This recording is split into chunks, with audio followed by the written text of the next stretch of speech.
નમસ્કાર, પંચાયત સમાચાર 24 માં આપનું સ્વાગત છે। રાષ્ટ્રીય સ્વયંસેવક સંઘના પૂર્ણકાલીન પ્રચારક સ્વ પંકજભાઈ વડવાલાની જન્મજયંતિ નિમિત્તે પંકજ સેતુ ખાતે ભાવપૂર્ણ પુષ્પાંજલિ અર્પણ કરાઈ। દાહોદના પૂર્ણતા પુત્ર અને રાષ્ટ્રીય સ્વયંસેવક સંઘના પૂર્ણકાલીન પ્રચારક સ્વર્ગસ્થ પંકજભાઈ વડવાલાની જન્મજયંતિ નિમિત્તે તેમના સ્મારક પંકજ સેતુ ખાતે એક ભાવપૂર્ણ પુષ્પાંજલિ સભાનું આયોજન કરવામાં આવ્યું હતું। આ કાર્યક્રમમાં સ્થાનિક નાગરિકો અને સ્વયંસેવકો એકત્ર થઈને રાષ્ટ્ર નિર્માણમાં આપેલા તેમના મૂલ્ય યોગદાનને યાદ કર્યું હતું। સ્વર્ગસ્થ પંકજભાઈએ પોતાનું સંપૂર્ણ જીવન સમાજ અને રાષ્ટ્રમાં સેવામાં સમર્પિત કરી દીધું હોવાથી દાહોદ પંથકમાં તેમને કણમોલ રત્ન તરીકેનું સન્માન પ્રાપ્ત થયું હતું। આ શ્રદ્ધાંજલિ સમારોહમાં વિશાળ સંખ્યામાં સંઘના કાર્યકર્તા ભાઈઓ, માતૃશક્તિ ભગીનીઓ તેમજ તેમના પરિવારજનોએ ખાસ ઉપસ્થિત રહીને તેમના નિસ્વાર્થ કાર્યને આદર્શ પ્રત્યે કૃતજ્ઞતા વ્યક્ત કરી હતી।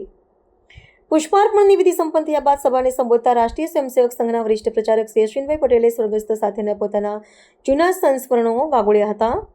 પ્રચારક જીવન દરમિયાન પંકજભાઈ સાથે ખભે ખભો મિલાવીને કાર્ય કરવાનો અવસર પામેલા શ્રી પટેલે તેમના સેવા કાર્યો અને સાદગીના પ્રેરણાદાયી પ્રસંગો ઉપસ્થિત જનમેદની સમક્ષ રજૂ કરીને સૌને ભાવુક કરી દીધા હતા।